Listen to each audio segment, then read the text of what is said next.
Hello, hello, hello. Welcome back, folks. Come on down. Grab a seat. Maybe some coffee. Sparkling water for me.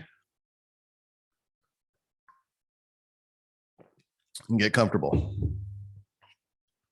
Looking forward to this third and final installment with you all today.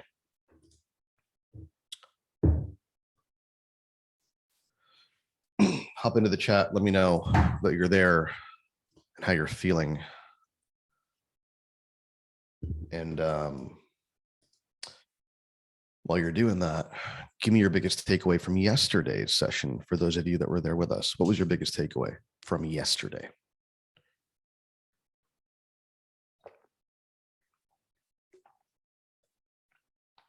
While I hydrate.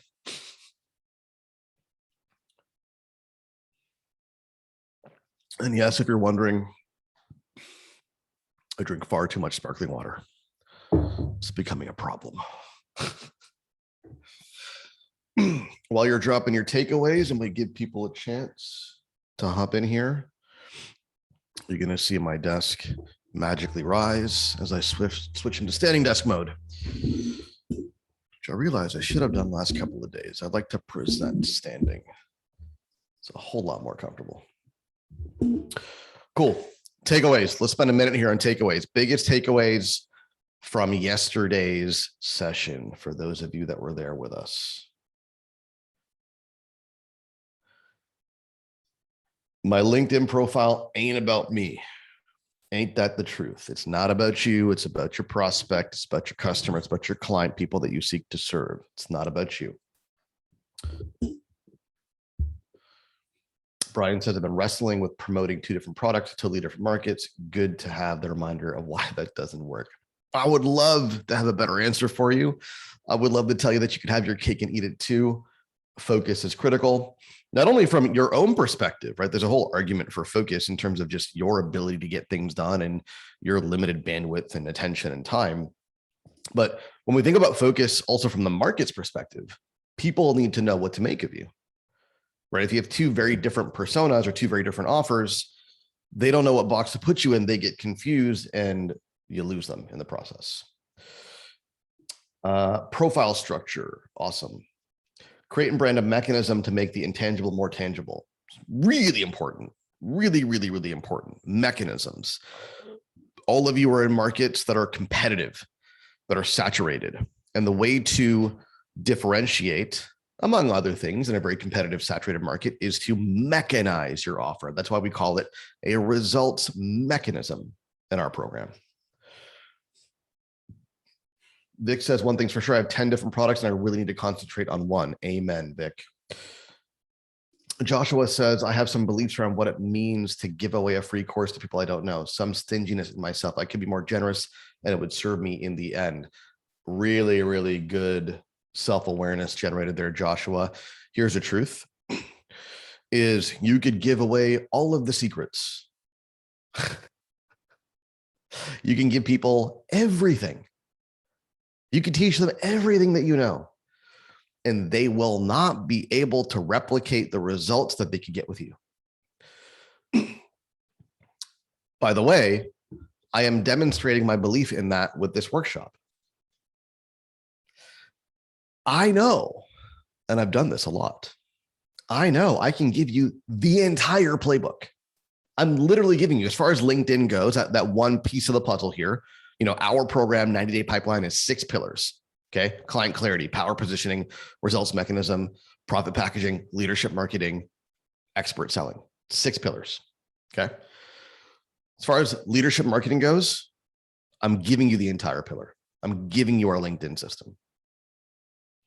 Why would I do that? Somebody say, Ahmed, what's wrong with you? Why would you give everybody your system? Because I know.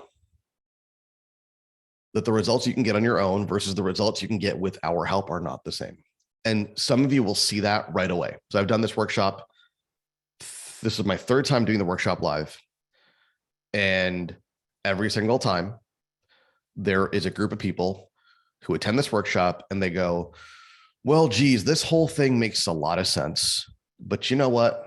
I'm not interested in trial and error, and I'm not interested in figuring things out on my own and taking weeks and weeks and months longer than it should. I want to work with you guys to get it dialed in quickly. And they join right away. And then there are folks who are like, well, I kind of want to try some of this stuff myself and see how it goes. Bless their hearts. Nothing wrong with that. I'm not here to judge. And they go ahead and they do that. And maybe they get a little bit of success and they get some results, but they realize pretty quickly that their results would be accelerated with professional help. And they come back to us. I mean, right now, my team is talking to people that attended LinkedIn Leverage 3 months ago. That's okay. But they always come back. Our job as experts is to, first of all, be very confident in our expertise, right? Know that you teaching a workshop or giving away information is not the same as giving away your expertise. Okay. I'm not giving you my expertise. You can't acquire my expertise or my team's expertise by sitting in on a 3-day workshop, because my expertise runs far deeper than that. What I'm really giving you is a glimpse into our expertise so you can create the belief required to make the decision to work with us. Or for some of you, that won't be necessary or even advisable, and you'll take it and you'll run with it. And you probably never would have worked with us anyways. And that's okay. We are happy to have helped you in this context. So, bit of a tangent there, Joshua, but you made a great point and it's a great takeaway. I wanted to make sure I nailed that down for you. Okay. Other takeaways from yesterday: applying the consulting process on LinkedIn profile. Awesome. Vic says LinkedIn Sales Navigator, have not used it at all, but great that you vouched for it. Like the guidelines on the About Me section. Gerardo says the need to create a very narrow and defined buyer persona. Amen, Gerardo.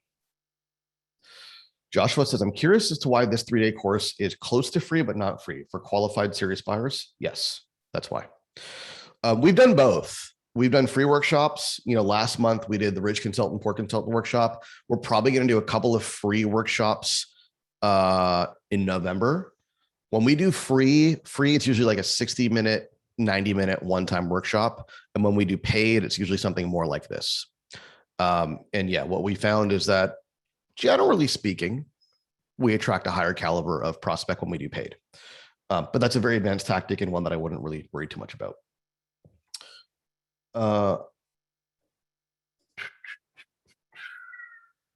Suzanne, I see your comment. I will make a note and I will look into that as soon as we're done here. Okay. Does anybody else? Yeah, no, that's fine. Got it, Suzanne. Crispin says, I will definitely work with you guys. So kind of like a little bit of proof there for you folks. Like, you know what I mean? Like, that's good to hear, Crispin. We're looking forward to working with you. A little bit of proof, right? Like putting your expertise on the table for people to see, it works and you're not going to go wrong. Cool. Awesome. All right, folks.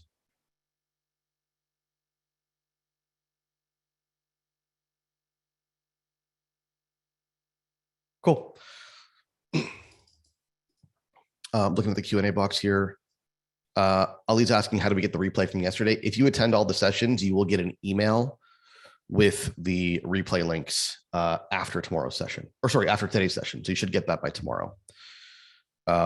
Paul's asking, no rush, but yesterday you said that LinkedIn was one of the 6 pillars of the 90-day program.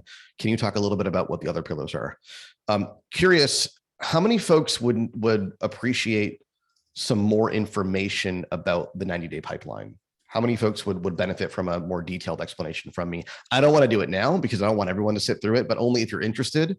I can come back at the end and give you a little bit more color as to what it is. Just let me know in the chat. Yes, me, let me know if that's something that's interesting to you.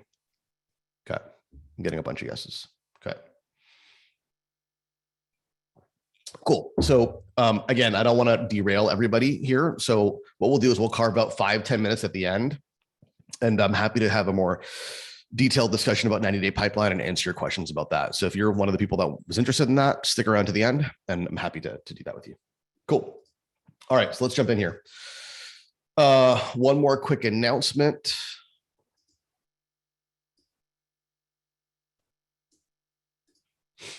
I mentioned yesterday and the day before that we had a special offer for you folks who are here on this session, and that is a guarantee.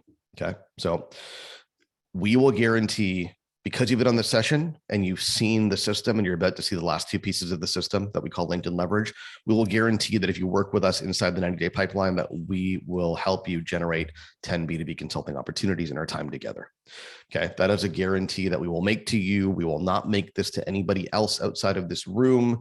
You will not see us talking about this or promoting it anywhere else. It's exclusively for the people that are in this room attending this workshop. Okay. And it's only if you qualify, right? Our team has to be confident in your ability to get results and leverage the system, and that it's suited to a business like yours and a market like yours. Then we're happy to make you that offer. What you can do is, if you want to have the conversation about that, go ahead and grab a call with our team at this page. I will drop the link into the chat again. Grab a call at this page. Link is in the chat. Now, I told you yesterday that that offer for the guarantee expires on October 31st. And if you go to this page, what you will find is there are no more times available in the month of October to book a call with our team. So, you know, ain't that the thing, right? Unfortunately, well, fortunately for us, demand is through the roof and our calendars are completely booked out. So I don't want you to miss out on the offer because our calendars are full. I don't think that's fair to you. So what I've done is I've told the team that they're able to extend the guarantee offer to you until November 5th. So right now we're booking into next week, November 1st, 2nd, 3rd, and 4th. Go ahead and grab a call with the team. And as long as you enroll by November 5th, we are happy to extend the guarantee offer to you. After that, it goes away. We're still more than happy to work with you if it's a good fit. The guarantee for most people is not really a deal breaker, because once you believe that the system is going to work for you, you believe it's going to work for you. But if you're interested in the guarantee, we will honor that until November 5th. Go ahead and grab a spot on our calendar now before next week fills up as well. Sound good? With that, let's jump into today's workshop.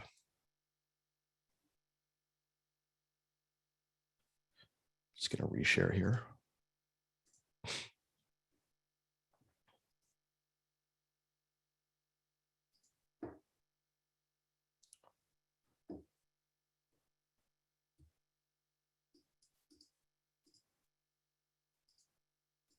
Okay.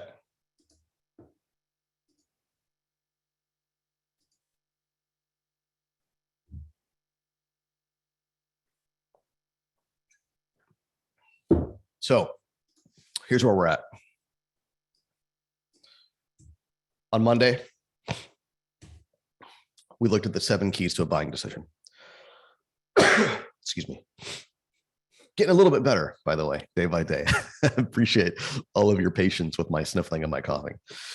On Monday, we talked about the 7 keys to a buying decision. These are the 7 keys that you must turn to get a B2B buyer to write a check with your name on it, hand you a contract.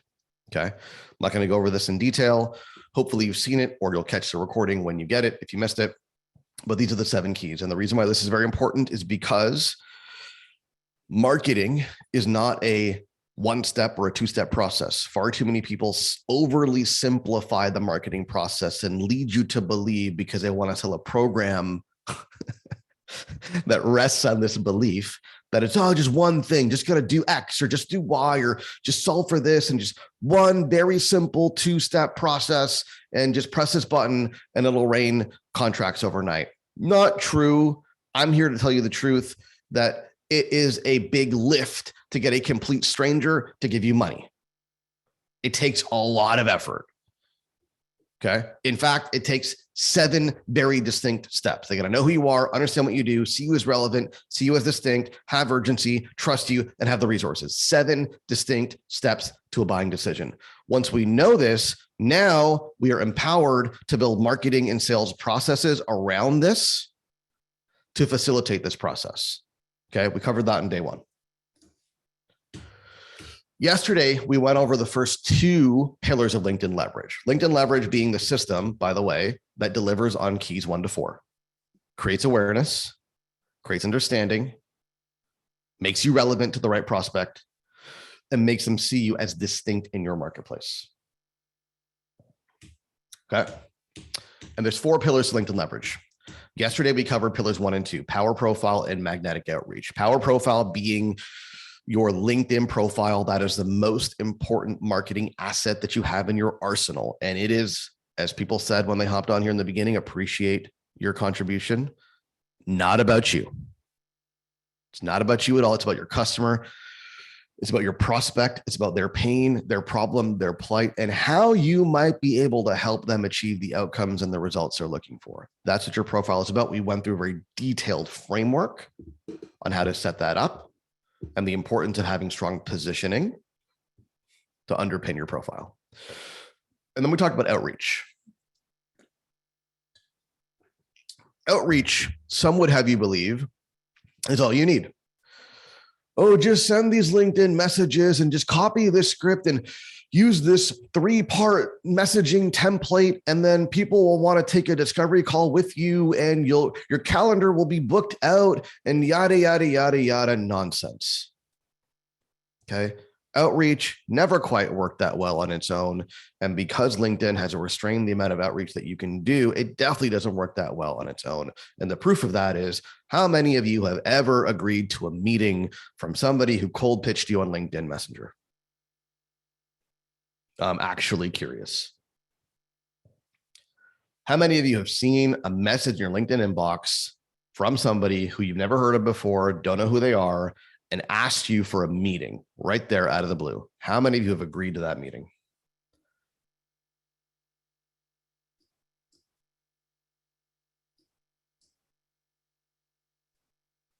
So I'm getting a lot of nevers. Brian's the only one who says, yes, I have, but I do check their profile. And that's true. I'm not saying it never happens. It happens, right?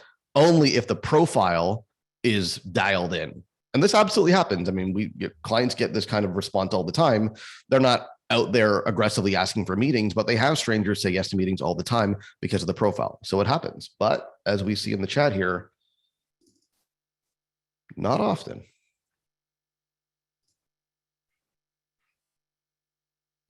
Gerardo says only a few, but they have an outstanding messages, very well crafted. Yep, totally get it. You got to have a really good message to get a response like that.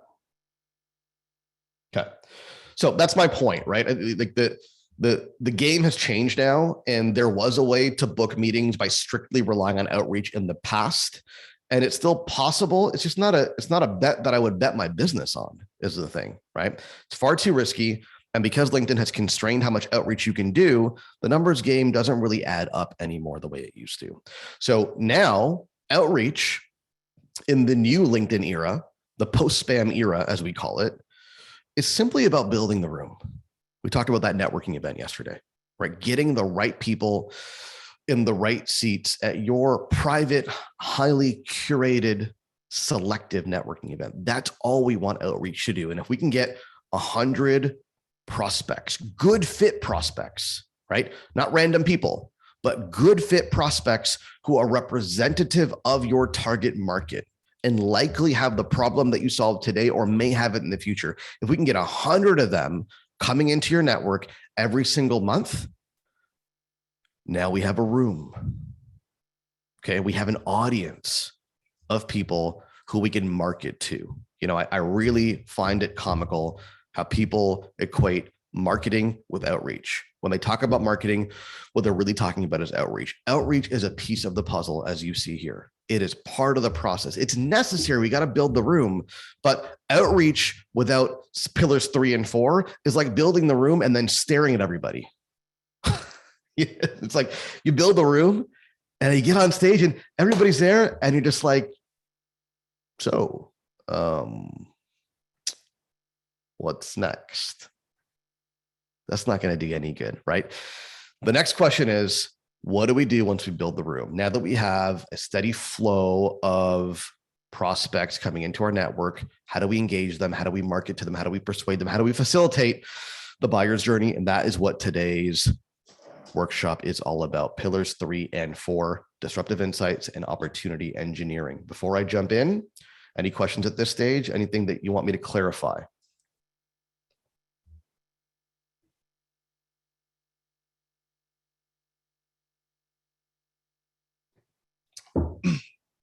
Gerardo's asking, you haven't explained the process it takes for magnetic outreach.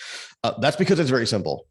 So what I wanted you to understand yesterday was the purpose of outreach. All you need to know is build a list in Sales Navigator of your good fit prospects. Okay, that list should be relatively large. You want a big market, okay, but also well-defined, not too broad. And you want to install a process to send out 400 connection requests per month. Really simple. You can do that manually. You can do that with a VA. You can do that using software. That's it. That's all I want you to think about right now. What you do with those prospects is going to be talked about in steps 3 and 4 here. Josh was asking, does that require LinkedIn Pro account? Yes, Sales Navigator is highly advisable because the level of targeting criteria available to you in Sales Navigator is necessary.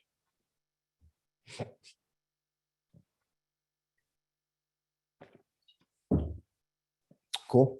Gerardo, if you're still not sure what happens after we get the connection on LinkedIn by the end of this, ask again and I'll clarify it, but it's going to become clear. Awesome. All right.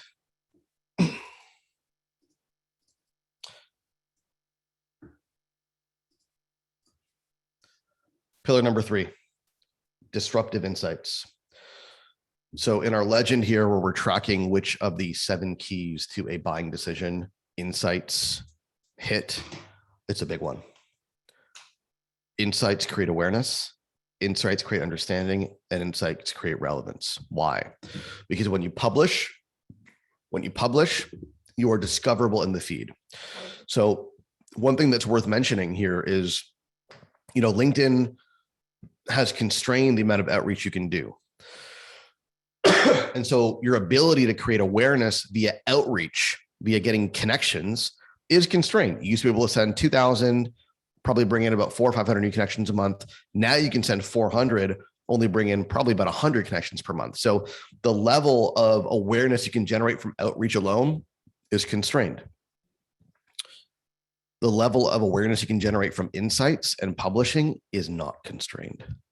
Okay, because you still have the opportunity to create and to produce and to publish disruptive insights in the feed. I'm talking about the content that you see when you log into LinkedIn. That is a massive opportunity for you to generate awareness.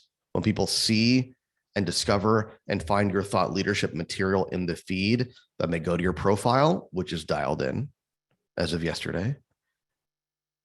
They like what they see. They believe it's for them. It's worthy of a follow or a connection. Okay, so it hits awareness.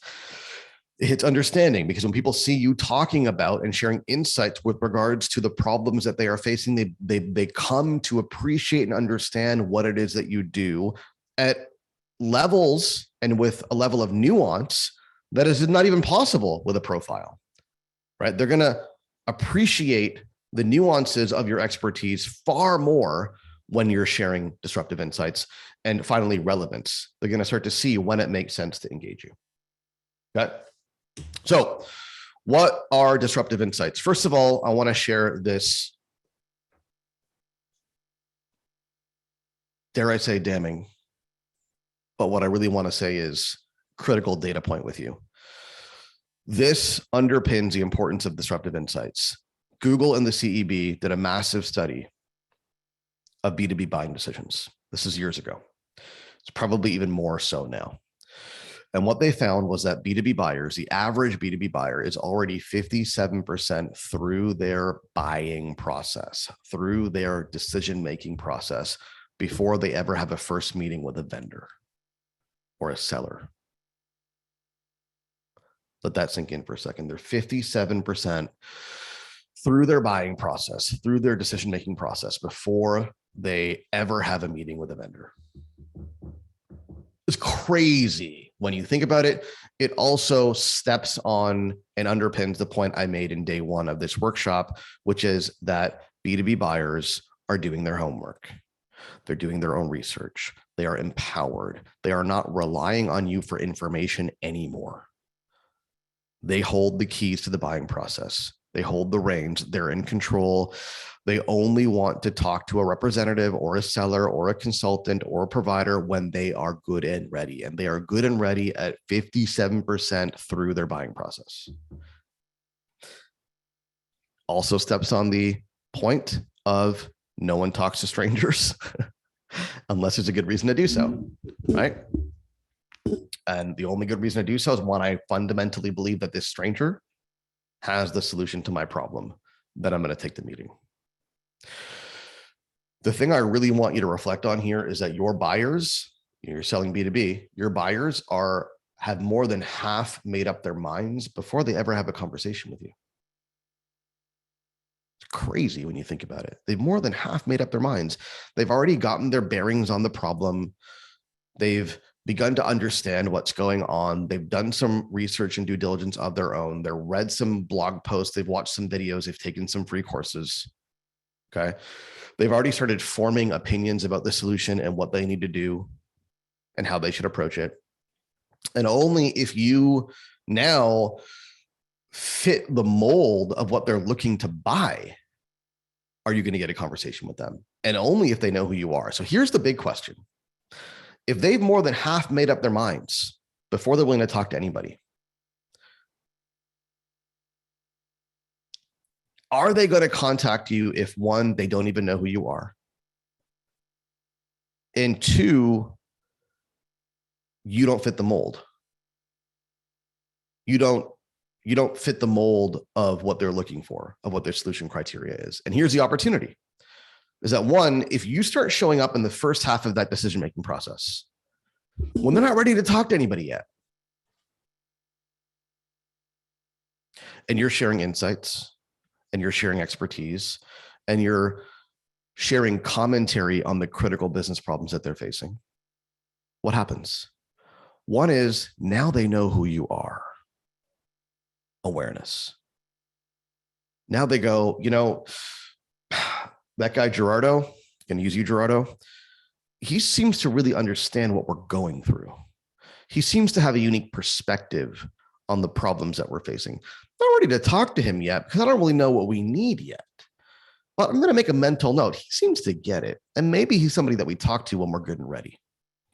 And they go through their own process, right?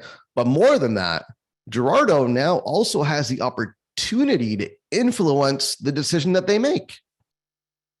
He has the opportunity to influence the way the buyer looks at the problem that they're facing and has the opportunity to steer them towards his very specific solution. So by the time they're ready to talk to a vendor, a consultant, a solution provider, that is when they're 57% through their buying process, not only do they know who Gerardo is, but they've been consuming his material. And they're starting to see things the way that he sees them. They see resonance in his ideas. And now they see his solution as the only viable choice because he's persuaded them to see it that way. So to make this more real for you, I know through experience that when somebody gets on a call with my team, they are far more likely to enroll and to work with us. Well, let's put it this way. The odds of them enrolling are directly correlated to how much of our material they've consumed in advance. Very strong correlation. The more material of ours they've consumed in advance of the conversation, the more likely they are to enroll and to work with us. Why? Because our material, our marketing, is designed to educate you on the problem that you're facing, show you what options are available to you, and position our solution as the best choice. And we do that before you ever hop on a call with us. Do you see why that's powerful? quick check in here. Y'all with me? Do you see the opportunity here available to you?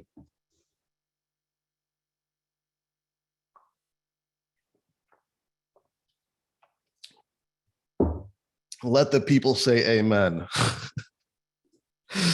Cool. All right, let's get more granular here. What is a disruptive insight? Okay. A disruptive insight is an insight that shifts the way your prospects think about their problems.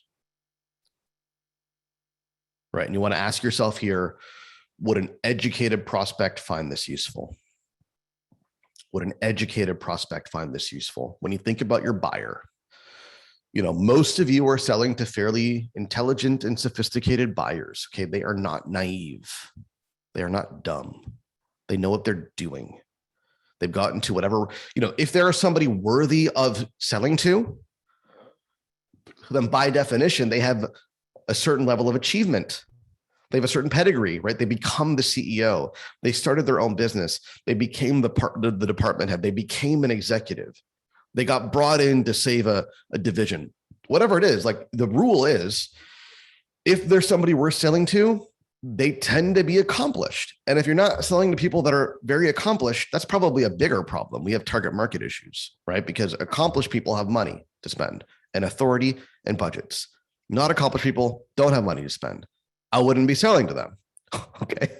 But as a rule of thumb, people you're selling to are intelligent and accomplished, right? So we assume a certain level of sophistication, which is why sharing insights that are commonplace, common knowledge, not very disruptive, not very innovative, not very newsworthy, is a gigantic waste of everyone's time.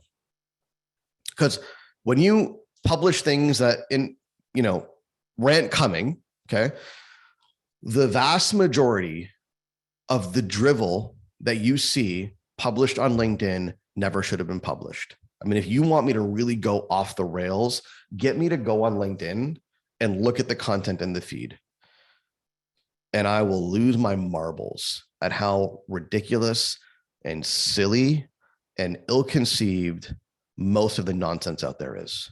Now, that's the good news for you.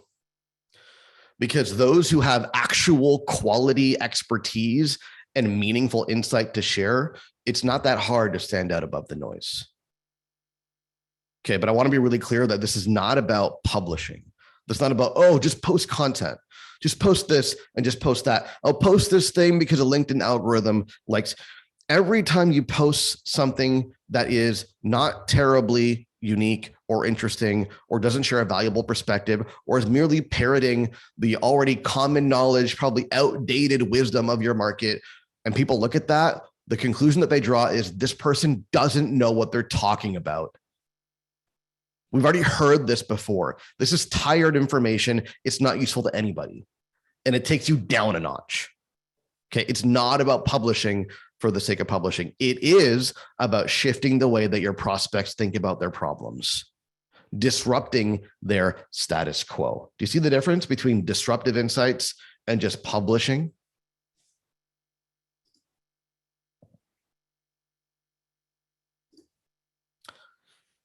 So sometimes it's helpful to talk about what not to do. Okay. So let's talk about what not to do. Here are some examples of LinkedIn content that never should have been posted and doesn't do anybody any good. And in fact, makes you look like a hack. Posting other people's inspirational quotes. Oh, that's a real pet peeve of mine. Well, I don't care what Jim Rohn said. I mean, I do care what Jim Rohn said. I don't care that you heard it and you chose to share the quote with me. Please don't do that. Random viral videos, like this airport worker making the best of his day. See this guy? Y'all seen this guy? You've seen videos like this, right? Yeah, it's the kid jumping from like a stack of something to another stack of something, and it's like, here's the importance of, what the hell does that have to do with you? Like, unless that's your kid, okay, one person is allowed to post that video, right? If it's your kid, you're allowed to post that video. For everybody, or maybe your aunt or your uncle, maybe. For everybody else, what the hell does that have to do with your expertise or your market, right? These are very silly attempts at hacking the LinkedIn algorithm, and they work. by the way. People do this because they work. It gets them a bunch of engagement, and the next post that they make gets more engagement because LinkedIn thinks that people want to hear from this person. They work as far as hacking the LinkedIn algorithm. They don't work because they make you look like a hack in the process. Okay, so I'm not going to belabor this point too much. I'm just going to tell you that real experts who are worth their salt and have meaningful insights to contribute to the marketplace do not waste their time with these silly, tired algorithm hacking tactics. Okay, because they're too busy sharing meaningful insight with the market and collecting checks as a result. Okay, don't do this stuff. Let's talk about some do's. Let's share with you some examples, and I will pull some of these up. Probably a couple. All right, go to my feed anytime you want, by the way, and you can see examples of this. Chad is a great story. Chad Prinke, one of our 90-day pipeline graduates. By the way, Chad, when he joined 90-day pipeline, was an employee at a bigger consulting firm. And he leveraged 90-day pipeline to build out his own book of business and use that to then leave the firm that he was with and start his own independent consulting practice. There's a longer form interview with Chad that's somewhere on the interview where him and I talk about that journey. But probably the best story from Chad that I could share with you is when he jumped into the program, he was really good about publishing. Right, here's one example of a video that he posted, but he was really good about publishing. And he's genuine. He has genuine thought leadership and genuine insights for the marketplace, and he was good about publishing them. And he'd done a certain volume of them. And Chad got a message from somebody on LinkedIn, rather as a comment. They commented on one of his videos, and they were in agreement with what he was sharing, and they were expressing how it resonated with them. Okay, and Chad's market is the construction market, by the way. And so Chad saw that. He looked him up on LinkedIn, and what he found was that this woman was the CEO of a very large construction firm that is right smack dab in Chad's target market. Okay, so he sends her a message, and he says, "Saw your comment, appreciate your support, appreciate your insight," and added a little bit more commentary as well to continue the discussion, and left it at that. She replies to his LinkedIn message and doesn't do anything like super needy, right? Like, can I have a meeting? Do you want to talk? How about we set up a consultation? None of that, right? He's the expert in the room. It's already clear. She responds and she says, I spent the last 30 minutes reviewing all the material on your LinkedIn profile. I'm convinced that you have the solution to our problems. How soon can we get a proposal? Can you give me your number? Now notice the posturing of this, the positioning. Can you give me your number? Can you give me a call? Can you call me? He's not asking for the call. He's not asking for the conversation. She is asking him for the conversation. Can you give me a call? He gives her a call. She goes, how quick can you get me a proposal? And how soon can we start? 2 weeks later, $100,000 check. There's an interview with Chad where we talk about this. $100,000 check, 2 weeks. Chad says, easiest deal he's ever closed. No objections, because the objections were pre-handled through his insights. Okay, this is what's possible when we nail disruptive insights, is that your expertise precedes you, and then prospects have the opportunity to engage with your expertise and leverage it to better understand the problems that they're facing, and then conclude for themselves that you are in fact the expert they ought to be working with. And then they reach out to you, or you facilitate a conversation, which we're going to talk about, and they buy. Okay, another good example. Let's do Mohammed. Probably the best story I heard from Mohammed is Mohammed, by the way, just context, he's a procurement executive turned consultant, and he's one of the foremost experts in negotiating IT contracts. So he goes into large organizations who are negotiating with SAP and Oracle and Microsoft and the big IT vendors, and he helps them negotiate their contracts and installs a negotiation strategy into their business through his training and consulting. And so, Mohammed became a bit of a rock star in the procurement industry after he started publishing Disruptive Insights. And he got called in by MongoDB, large public company, database company out of New York City. And this is right after they went public. And he had no pre-existing relationship with them. This is the thing. No pre-existing relationship. Okay. They found him on LinkedIn through his Disruptive Insights awareness, right? Through his insights, they found him on LinkedIn. They call him in for a meeting. They say, can you come to our Midtown Manhattan office? Okay. And he goes, sure, I'm going to be in New York City next week. Would love to come by. Right. And then he proceeds to go ahead and book his ticket to New York because he lives in Toronto. Okay. And he walks into the room for this meeting, and the who's who is in the room. Big public company, right? Directors, VPs, like 5 to 8 decision makers. Like they assemble the buying committee, like there's always a buying committee with a B2B sale, right? But how often is the entire buying committee there for the first meeting? Never.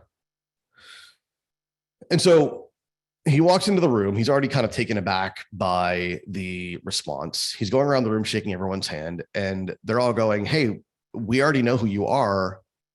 We're big fans of your work. We'd love to see how you can help us. Right? This is, again, what's possible when you lean into your expertise and you demonstrate your expertise by showing people your expertise, is that your reputation precedes you when you walk into the room. Not only does it land you meetings, it also lands you better clients. It commands premium fees because they already know that you're the best option for them. Okay. And there's a bunch more examples here that we probably don't have time to get to. Ehab's a good story as well. I'll share this last story with you. Ehab's a good story because he shared this with us in a testimonial interview. He was working on a deal that came out of the LinkedIn leverage work. And the client was ghosting him, and they had a proposal out, and they'd agreed on the funds and everything was good to go. And the client ghosted, and they wouldn't sign, and he wasn't getting a response. So I told Ehab, I said, send them a breakup message. Okay. I said, tell them, if this is not a good fit for you, then we need to part ways. I've got other clients I need to serve. And they responded like instantly. And the CEO he was dealing with goes, no. We have to do this. We have to do this. Listen, my team watches all of your videos. Okay. We are so bought into doing this with you. We are ready to get started. Okay.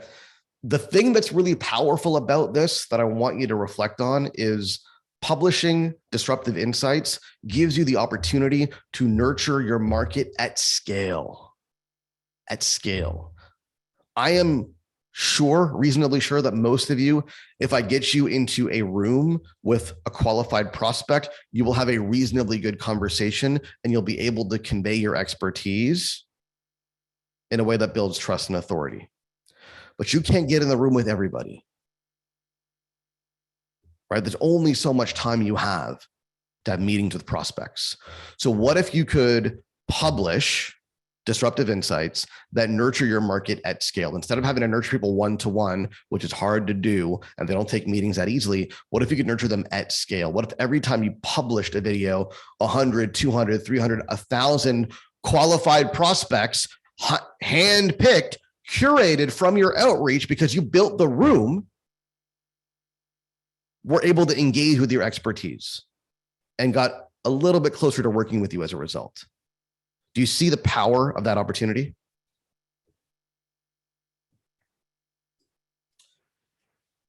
And by the way, a lot of you know that at this stage in our business, we're heavy advertisers, and we're advertising on LinkedIn and on Facebook and Instagram and YouTube, and we're paying to get in front of people, and it works like magic. But the way that I started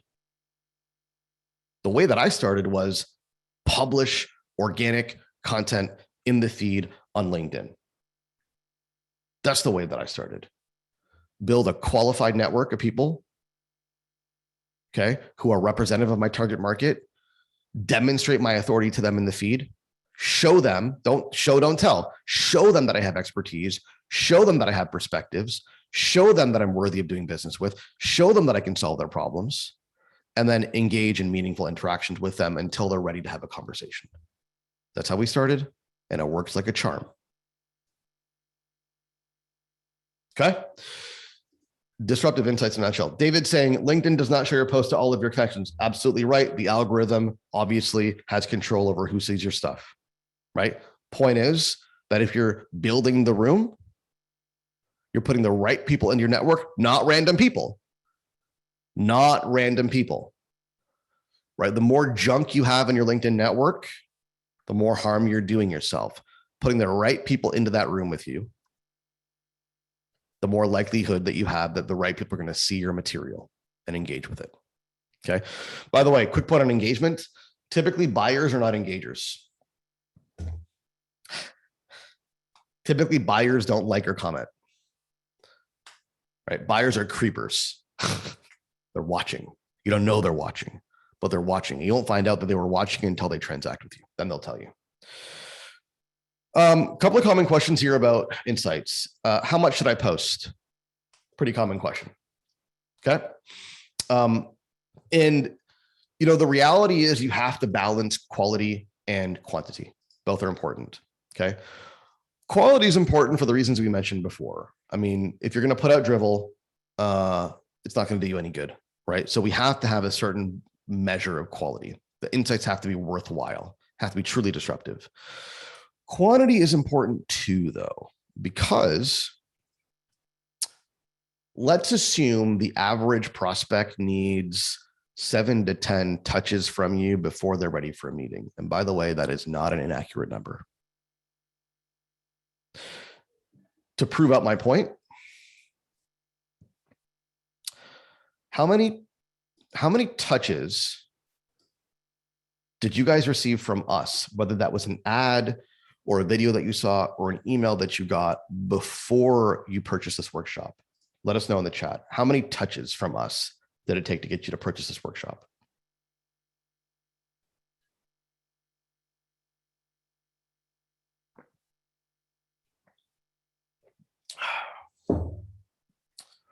Ed says hundreds.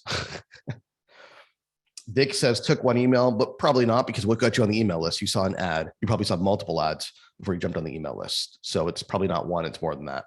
Marjorie says a bunch. David says 4. Paul says probably closer to 20. Ali, God knows a lot. Jason, 1,000. Okay, Crispin, 100. I've had a meeting. My point is it took a lot of touches to get you here, right? And it takes a lot of touches to get your prospect who is busy and has a lot on their plate, has problems to solve, to agree to a meeting with you, because it takes that much time and effort to get them to believe that you have the solution to their problem. So this is why quantity is important, because if they only hear from you, some people say, well, I'm going to publish once a week. Is that okay? Yeah, that's okay. As long as you're okay with, it taking anywhere from 8 to 20 weeks for somebody to actually want to have a conversation with you, then fine. To the point earlier, who was it? I'm sorry, I forget now. Somebody said, oh yeah, David, LinkedIn does not show your post to all of your connections. Exactly. So if every time you posted something, all of your connections saw it, and let's say it took 10 touches to get a meeting, right? And you publish once a week, well, that would be 10 weeks to a meeting, but they're not going to see every content. They're not going to see every post. They're not on LinkedIn all the time. The algorithm's not always going to show it to them, right? So then it's at least 10, probably more like 20 or 30. What if you publish daily? And I get that you're hyperventilating. I'm not saying you have to publish daily. Okay, hold on. Calm down. Although that's very possible, by the way, and easier than you think. But what if you publish daily? Now we go from 20 to 30 weeks down to 20 to 30 days. Okay. My point is quality and quantity are both important. Okay. And also with quantity, you improve quality over time. Okay. If you've never done squats before, the best way to master squat posture quality is to go in and squat quantity, get the reps in, and the quality follows suit, right? All of our clients who have succeeded with Disruptive Insights will tell you that it was hard in the beginning, got easier over time. And once they really figured it out, that's when things really started to click and the results showed up. Make sense? Okay, let me wrap up Disruptive Insights. Yeah, let's wrap this up here, and then I'll take some questions about Disruptive Insights before we move on to the last pillar. So if you're wondering, well, what could I possibly talk about? What could I possibly publish on? Here are some prompts. Now, the thing I really want to make clear before we jump into these prompts and get you to start thinking about what to publish is insights will be more disruptive when the audience is more focused. Okay, you catch that? Insights will be more disruptive when the audience is more focused. That is, it's hard to be disruptive when your audience is too broad. Because when the audience is too broad, you will not be able to get into the specific beliefs, thought patterns, habits, misconceptions that people have. Whereas if it's more focused, you're able to get into the weeds and unpack some of that in a more meaningful way. Specificity is very important here. Okay. Typically, when people say to me, I don't know what to publish, that's because their market focus is too broad. They don't have a clear and specific and narrow conception of their target market. And when we get them that, what to publish becomes very clear. So some questions to jog your thinking here. What frustrates your ideal client most? You know, this is a really powerful question because I can promise you that your ideal client is frustrated by the problems they're facing, by the pains they're experiencing, by the options available to them in the marketplace, by what other people in your position are saying, doing, providing. There's frustration there. And the more that you can tap into that emotion and that frustration, the more you're going to get their attention. What mistakes are they making that's keeping them stuck? Okay, the entire game of marketing is really about replacing beliefs that are holding them back. I'm getting to that third point there.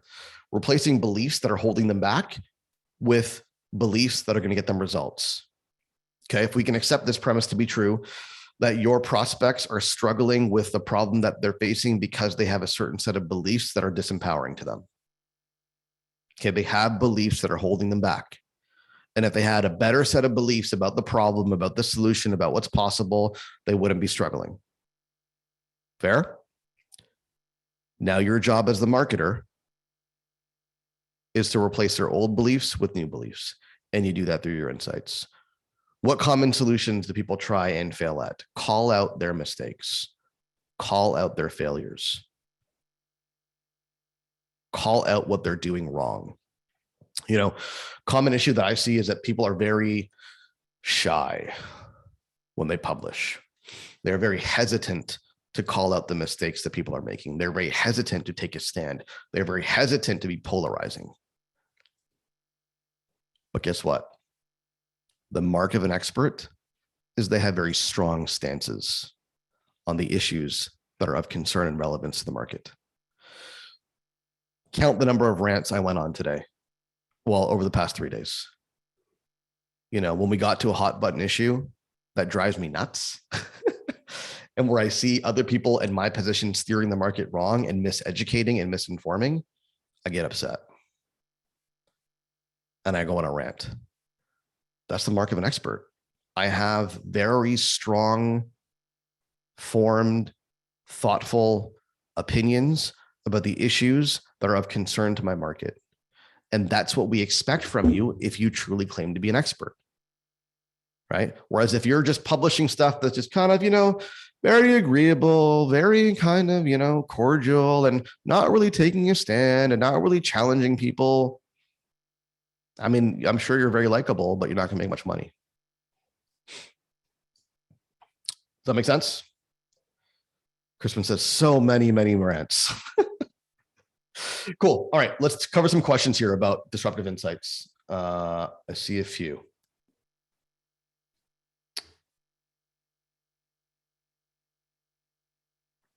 Okay.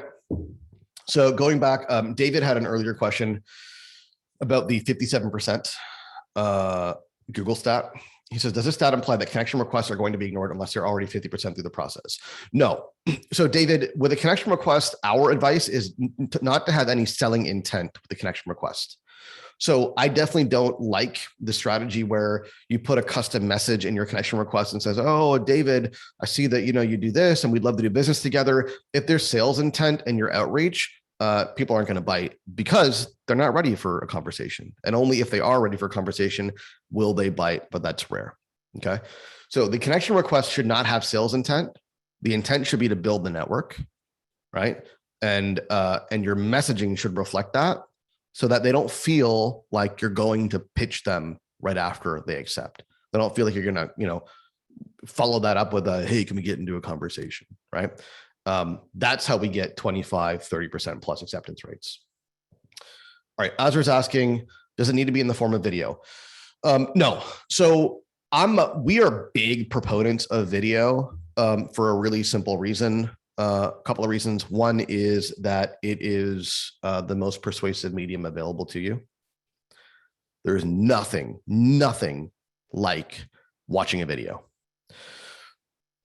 in terms of its power of persuading and influencing. And the reason for that is because I can see all of you in a video, right? There's the visual, there's the audio, there's what we're really doing with video is we're mirroring the experience of being across the table from you.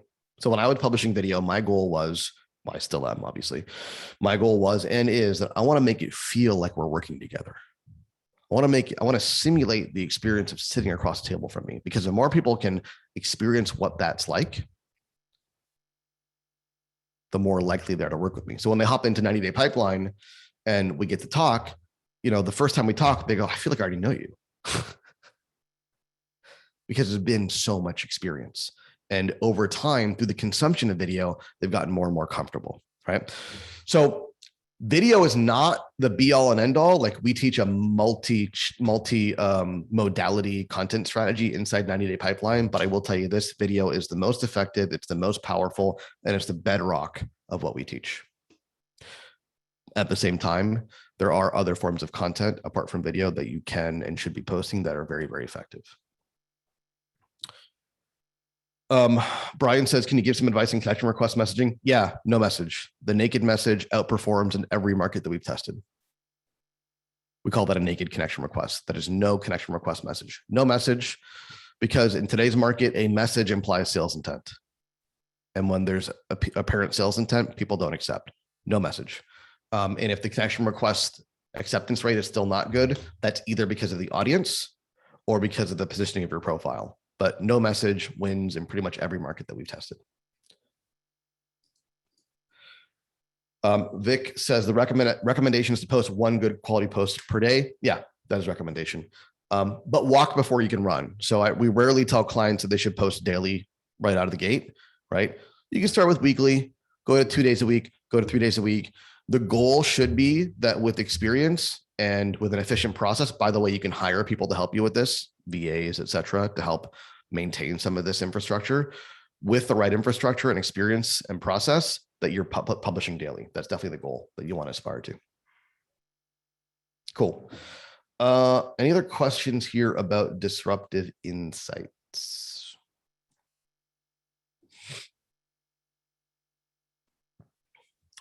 Length of content, duration of video, shorter is better. I don't have a hard line on this. Like, you will see videos of mine that are 3 minutes long, that are 4 minutes long, and they'll often do well. As a rule of thumb, shorter is better. So if you can get your insight down to 60 to 90 seconds, maximum 2 minutes, that's going to be better for the most part. Which is also an important point. Some people publish these big, long videos, and they go 3-4 minute video, they publish it once a week. I'd rather you take that one idea. It's probably not one idea at that stage, right? But I'd rather you take that one concept, that video, break that down to 3 separate ideas and post it 3 separate times. It's the same amount of work for you. A 3-minute video is the same amount of work as 3 60-second videos, but you hit the feed more often in bite-sized chunks. Joshua says, how do we know a relevant audience is following our posts on LinkedIn? Through the feedback that you get. So if you're building the right audience and the right people are engaging with your content, they're going to message you and tell you that they loved your video, they loved your content. Can we have a conversation? You're going to get that kind of qualitative feedback. Been following your stuff. It's really great, getting a lot out of it. Maybe they don't ask for a meeting all the time, but you're going to get that kind of feedback from people. I pay more attention to that than the vanity metrics of likes and comments. Dick's saying, I have assistants that work for me. Should I do video myself or can be from someone from my company assistant?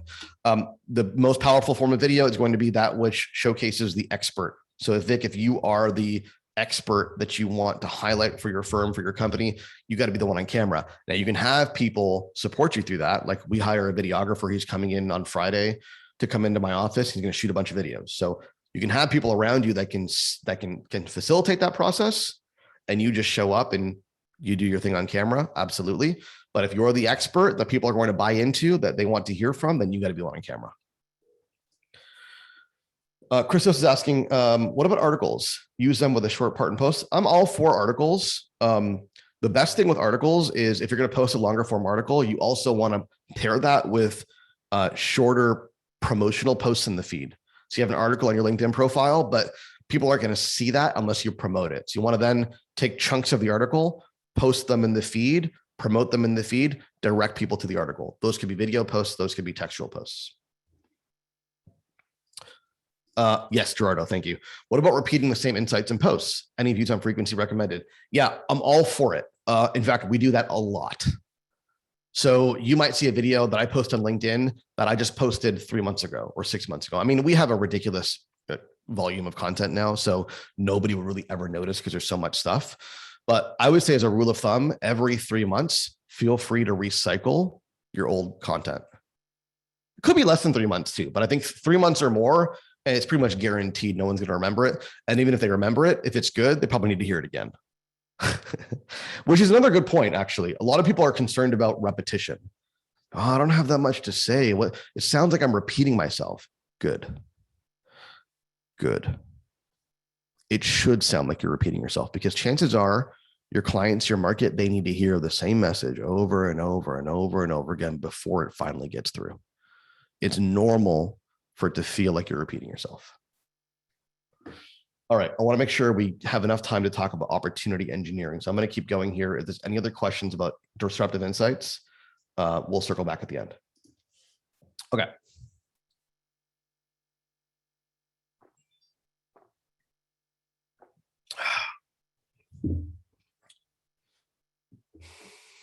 Thank you, Brian. Appreciate it. Opportunity engineering. Last but not least, definitely not least. I have to say that this pillar is our most significant contribution to LinkedIn strategy. You know, everything we talked about before, power profile, magnetic outreach, disruptive insights, it's all valuable stuff. This is the piece of the puzzle that completely changes the game. And that takes what is otherwise good work, good effort, right? Good momentum, good progress, and turns that into actual concrete opportunity and revenue and dollars. Is this last piece, opportunity engineering. So I'm going to tell you a quick story here to really cement the idea, and then I'll define it for you and we'll talk about how to do it. So there's a fantastic book by the name of 80/20 Sales and Marketing by a fantastic marketer named Perry Marshall. Okay. And in the book, Perry Marshall articulates how the Pareto principle, 80/20, right? That is 80% of your results will come from 20% of your effort, right? And other applications of the 80/20 principle. You're all familiar with that, I assume. He articulates how that can be applied to sales and marketing. And he tells a story of a poker player, novice poker player who wants to master the game of poker. Okay. And the novice poker player, as any astute learner would do, enlists the help of a master. Wink, wink, nudge, nudge, subtle hint. Okay. He enlists the help of a master poker player, and they enroll in a tournament. And the night before the tournament, they gather at this bar where all the poker players are known to gather before the tournament. And they're sitting there in this bar. And the master poker player stands up in the middle of the bar and he pulls a shotgun out of his jacket. I presume a trench coat of some sort. Okay. And he racks the shotgun and it goes, and it makes that rocking sound. I can only assume that's what a shotgun sounds like. I'm Canadian. We don't have guns. Okay. But he makes that racking sound. Okay. And 20% of the room turns around and looks over. And the master says to the novice, he goes, don't play those guys. You get why? Because those guys are so tuned into their environment. They're so aware of what's going on around them. They're going to make formidable opponents at the poker table. In other words, he put out a signal into the market that told him which 20% of the room to really pay attention to. Signal, response. That's how he was able to identify the 20% of the room to be concerned with. Because if he hadn't done that, then, how do you know who to play? How do you know who to be worried about? How do you know who to study? There's maybe 100 poker players in the room. Studying 100 poker players and all of their strategies for a novice, that's going to be overwhelming. But what if he knew which 20 in particular to be concerned about? Then he could focus on studying them and ignore everybody else. What if you knew which 20% or 10% or 5% of your market, of your LinkedIn connections represented real, tangible opportunity? How many of you would be interested in knowing who in your LinkedIn network actually has the problem that you solve and would be amenable to discussing a solution with you? Let me know in the chat if that would be useful to you.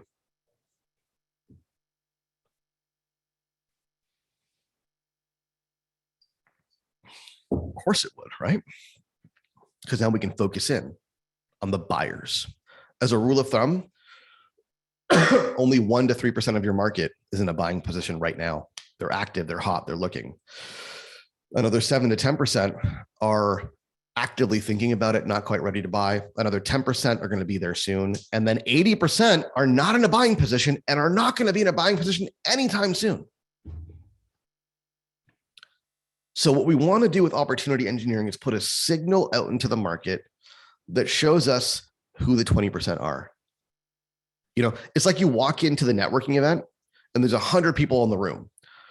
And you're like, well, I don't even know who to talk to. So what do? You go and you talk to as many people as possible and you hand out as many business cards as possible. And you're like, just like a machine, right? Like 100 people in the room. If I can only talk to like 30, 40, 50, 60, I'll have my best chances at finding who the clients are. And it's just indiscriminate networking, right? Like talk to as many people as possible, hand out those business cards. Well, what if you walked into the room and the 20 qualified buyers who have real opportunity for you, what if they all have this big red arrow above their heads? How much easier would that be? You walk into the room, look for somebody with a red arrow, go there. Well, that's what opportunity engineering allows us to do. And I will show you how. So what is opportunity engineering? It is a process through which we're going to identify the prospects who have the problem that you solve and then make them an offer to educate them about the solution. Real simple. Tactically, we do this using live workshops.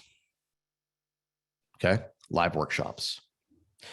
So name of the game here is we want to craft a live workshop topic that we can invite your market to. We can invite your audience to. But not just any live workshop topic. Okay, it's not just like, we don't just make something up and hope it does well, right? We want to craft a topic that will demonstrate to us that if somebody raises their hand and says, I would like to attend that, that tells us they have the problem that we solve. That tells us that this topic, this problem is top of mind for them. And now they're a lead. Okay, now there's somebody worthy of our time and attention. So, for example, Actually, before I share example, this is the basic process here. Okay. This is what turns your LinkedIn strategy from, a bunch of connections and a bunch of content and a bunch of people saying nice things about you, but not a lot of conversations, into a machine that actually gets results. The missing piece is right there in the middle. People used to try to do connection to call, connection to call, connection to call. And what people are realizing now is there's just not enough belief to book a call with you, to get on a call with you. So what we need to do is get people to a place of belief where they can see that you, in fact, have the solution to their problems, and therefore it's worth a conversation with you. And this middle step here, the live workshop, is that bridge. It creates that belief for the prospect. Okay. So, for example, this is a pretty good example. Now, this is not a free workshop, but it's absolutely a live workshop. Same principles apply. If you sign up to join this workshop, LinkedIn Leverage, how to generate 10 B2B consulting opportunities every single month, what does that tell me about you? It's not rocket science, right? What it tells me is you need opportunity. What it tells me is you don't have a pipeline. What it tells me is you don't have a proven method to generate new clients. And I'm not disparaging you. That's okay. There's plenty of people in that position, right?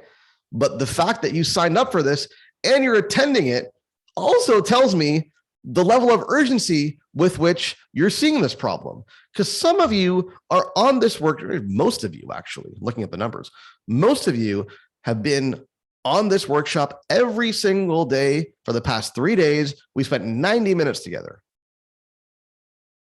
What does that tell me about your level of seriousness with regards to this business problem? It tells me a lot, right? Guess what's going to happen after this? You're going to get a phone call one day in the middle of the night. I'm just kidding. Not in the middle of the night, right? But, we're not stupid. We know you guys are all serious buyers at this stage, right? To be clear, I'm not trying to sell everybody in this room. That would be ridiculous. We couldn't handle that kind of volume.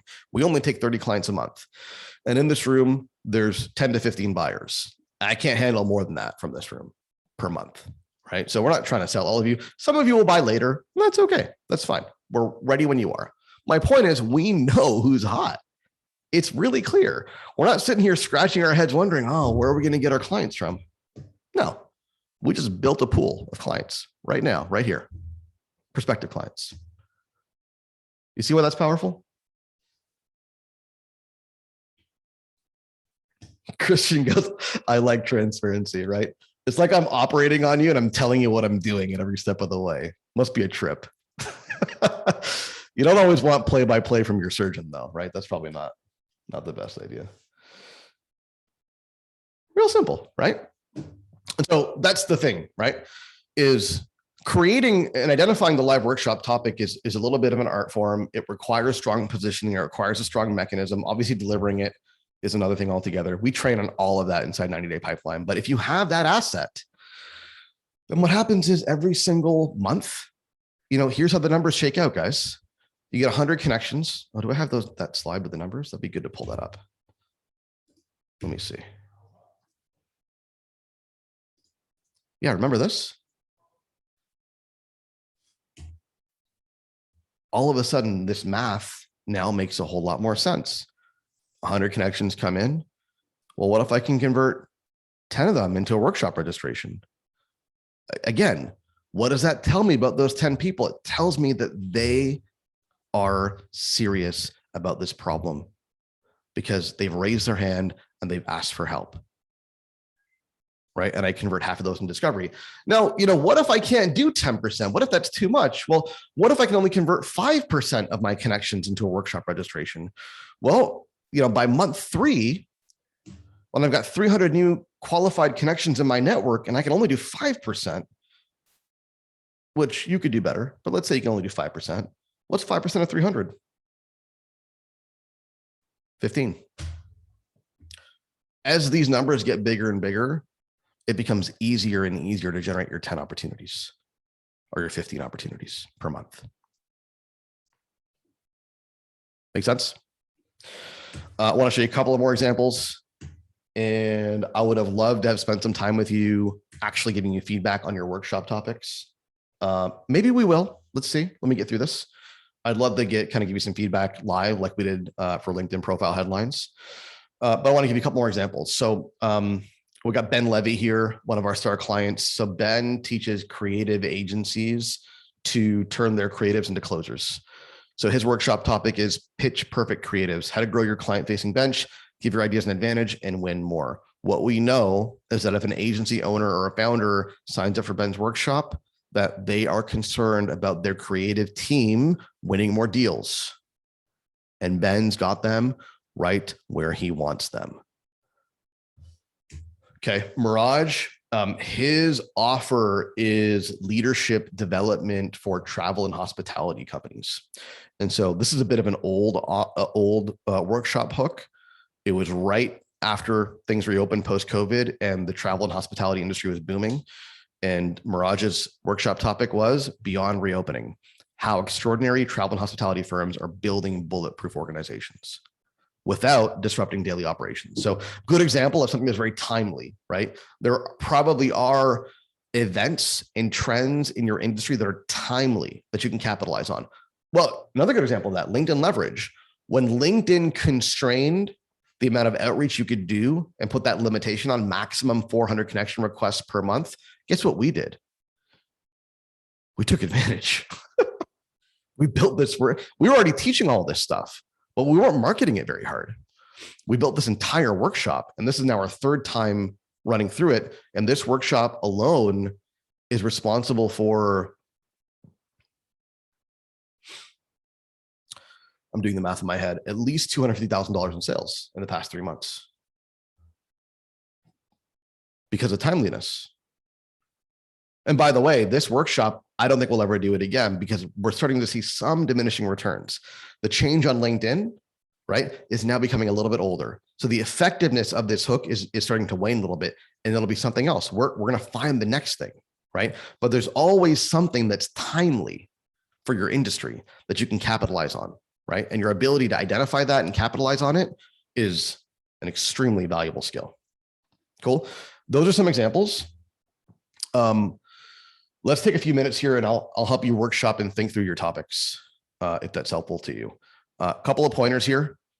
You want to target an immediate pain point that your buyer is struggling with. The reason why this works so well, or when it works really well, rather, is when you target the pain point that they were thinking about this morning.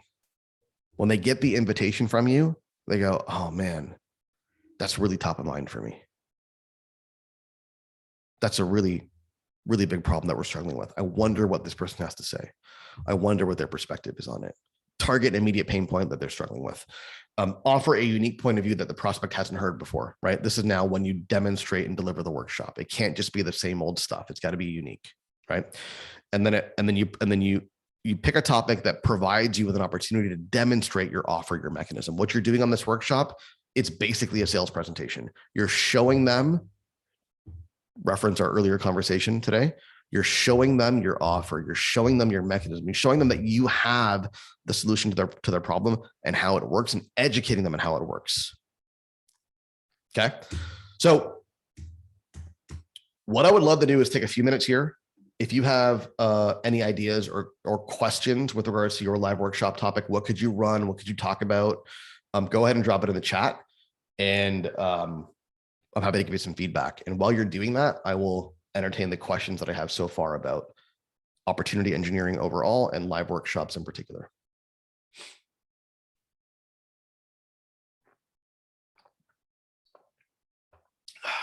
Okay. Bunch of great questions here. So does it have to be live, or recorded videos are good too, like Evergreen? I have heavy preference for live. By the way, we tried, I'll give you some actual like hard data on LinkedIn leverage, this workshop. First time we sold it to 100 people. Second time we sold it to 100 people. Those were both live. The third time we sold it, we didn't do it live. We sold recordings with a live Q&A session. 30 people bought. The fourth time we're doing it now, live again. Last I checked, it was 80. Could be higher at this stage, I'm not sure. Point is, live is powerful. Live creates a deadline. Live creates energy. Live gives you the opportunity to engage the audience, right? There's so many benefits to live. And assuming that your client value is high enough, it is absolutely worth your time to do it live. Okay, so we're big proponents of live.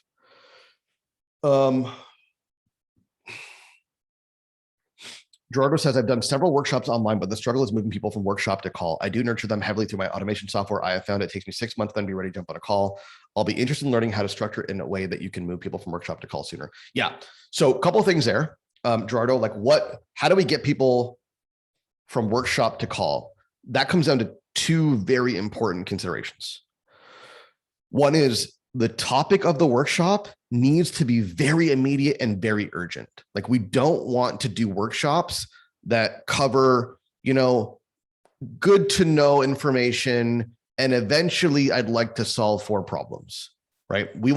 So the way we teach our clients this is you want to solve top of the agenda problems. If you're targeting a CEO like me, you want to address the problem that is top of my agenda, the thing that I am most concerned about right now, that I cannot afford to ignore. That's what makes me, 1, jump on the workshop because it's that important. And then 2, jump on a call with you right after because this is my number 1 priority. So you want to solve top of the agenda problems. That's 1. Second is your delivery, the content that you share. Now, this workshop that we're doing here is different. This is 3 days. We teach a structure for a 30 to 60 minute workshop to our clients inside the 90-day pipeline.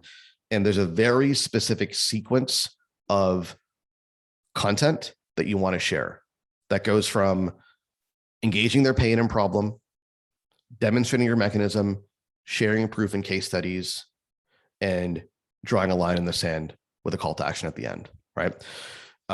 There's a lot for me to cover with you right now, but the point is that if we've chosen the right topic, top of the agenda problem, then if we're still not getting people to bite on a discovery call, there's something that is amiss in the delivery or the sequence of the content that we need to identify. And that's part of what we do with our clients inside 90DP. What else do we have here?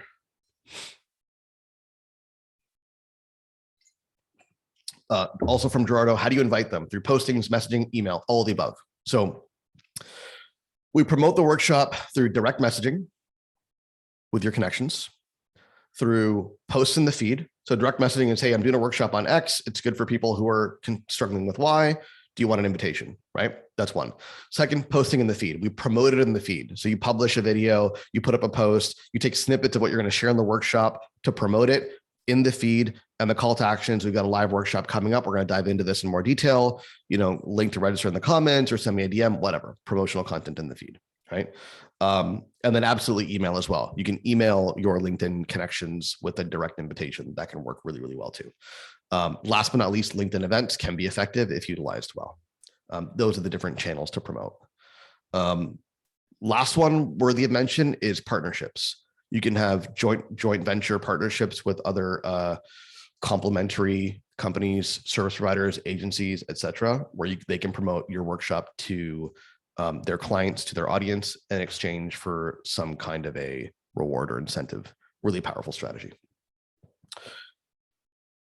Chris is asking, how many times a month would you recommend doing the workshops? It all depends on how many clients you want. So for example, if you want, let's say 3 clients a month, right? Then you need to get, if we just work the math out on that, so you want 3 clients a month, and let's say your close rate on offers is about 30%. Let's make some assumptions, right? 3 clients a month means 10 offers per month. If you want to make 10 offers per month, you probably need to get about 20 people into a workshop per month to make 10 offers, roughly, right? So 20 workshop attendees. I would prefer that you do 2 workshops with 10 people each, because part of what makes the workshops appealing is the intimacy in the workshop. So, what we teach, by the way, is not to do these large workshops like I'm doing with you, where you don't have the opportunity to actually come on video and engage. We do it this way because we're operating at a higher level of scale, and our price point doesn't justify, like, I can't do one of these every day. Like, I can only do so many, right? But if you're charging premium prices and you're looking for like 3 clients a month, right? Do 2 workshops per month, 10 people in them for each workshop, right? Turn 3 to 5 of them into discovery calls and offers, close your 3 deals, well worth your time, right? But if your goals are smaller, you don't need that much volume, you could do it less often. So you want to calibrate the frequency with your goals. And those are all things that we can help you with inside 90DP. John's asking, what about a client case study? A client case study is a fantastic hook. If you have a very compelling client case study, build an entire workshop around that case study. That's a fantastic strategy. We've seen it work really, really well. Brian's workshop, $1 million MSP, build a 7-step roadmap to 7 figures. Good angle, Brian. Also a saturated market.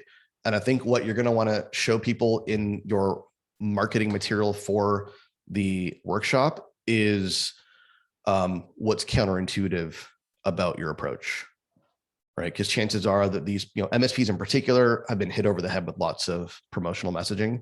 And a lot of that ultimately ends up sounding the same, right? So what am I going to get from your workshop, but I haven't heard from, Robin Robbins and God knows who else is in this market, right? Like what's unique and interesting here that I haven't heard before? We want to really bring that out in the hook.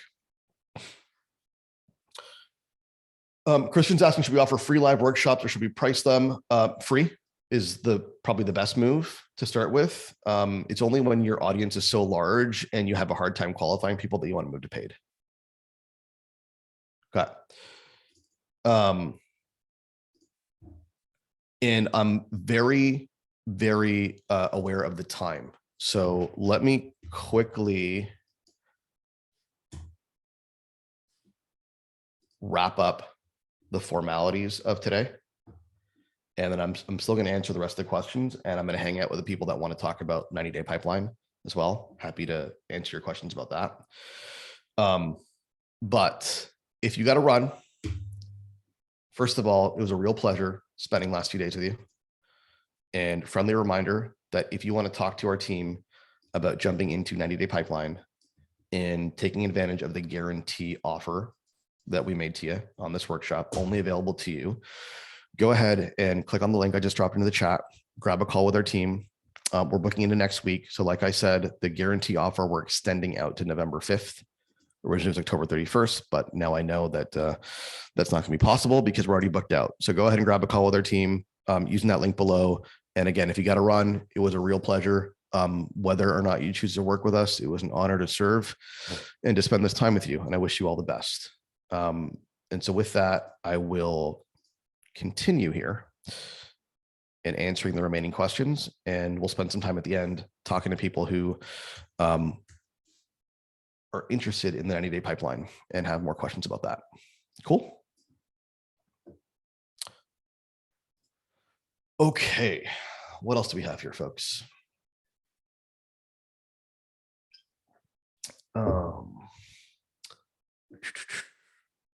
Yeah, platform. We like Zoom. I don't really have a strong preference otherwise. Chris is asking, is this viable for filling up a group coaching program that starts at a certain date versus one-on-one consulting? Absolutely. So we actually teach how to build a group coaching program for our clients in Operation Scale. It's a separate program that's strictly for graduates of 90DP, and they use the exact same tactic to fill up their programs. So yeah, absolutely. Okay. Brian's asking to put the differentiator in the promo material or on the hook. Ideally both, right? Ideally that just in the hook itself, it's really clear what's unique about this.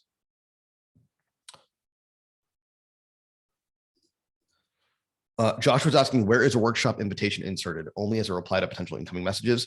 No. So when you have a live workshop, you will send that message out to all of your connections, all of your relevant connections, right? So instead of what people used to do is they used to go, hey, can we have a call? You're going to say, hey, Joshua, not sure if this is of interest to you, but I'm hosting a live workshop for folks who are in this position and struggling with this pain point. And I'm going to offer some concrete advice coupled with some case studies of clients who have had these results. No pressure, but would that be interesting to you? Really simple message. It's a yay or a nay. Cool.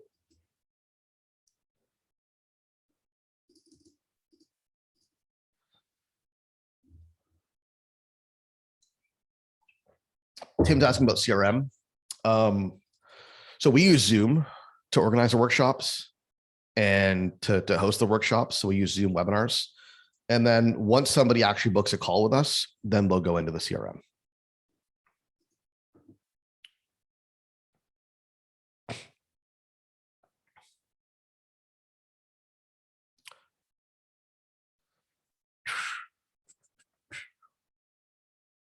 Okay, so I'm going to have to move on here, folks. I think I've covered most of the questions about workshops.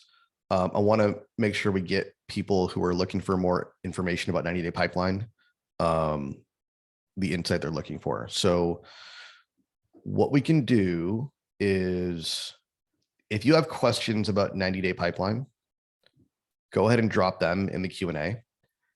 And in the meantime, while you're doing that, I can basically give you a quick tour of what we cover.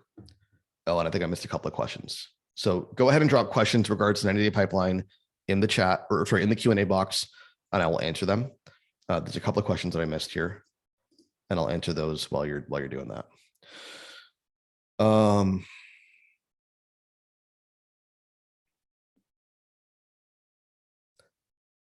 Vic, are you pointing me to your 90-day pipeline question or something else?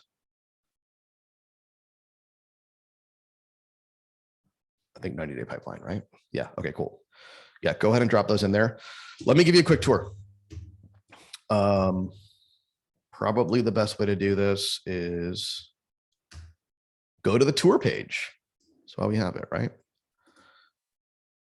So I mentioned that what we showed you here this week in terms of LinkedIn leverage is one of the pillars behind the 90-day pipeline. One of the 6 pillars, right? There's 6 things that we work on. So when you think about your consulting or service business, there are 6 specific pillars that need to be dialed in for your business to thrive, profitable, be sustainable, and ultimately to scale. And our entire process around 90-day pipeline is focused on dialing in these 6 pillars. So real quick. And by the way, if you want more information, go to 90daypipeline.com/tour. And that's where you'll be redirected if you book a call as well. And there's a video here that takes you through it in a whole lot more detail. It's about 20 minutes with me, plus case studies and whatnot. So you can, when you book a call, you'll get that there as well. But I'll give you the quick tour right now. First pillar is client clarity. So think about these pillars like dominoes, right? The first domino has to fall for the second domino to fall, for the third domino to fall, right? If we don't knock over that first domino, nothing else happens. So the first domino to fall is client clarity. Do we have a clear and narrow focus for a lot of the reasons that we talked about in the past 3 days, right? We simply cannot be all things to all people. We cannot be a wandering generality. Nobody pays attention to a wandering generality. We as buyers, we pay attention to the very specific offers, propositions, and service providers who are clearly speaking to people like us, right? Nobody ever woke up in the morning and said, I want to hire a generalist consultant who has a broad focus that's inclusive of me, right?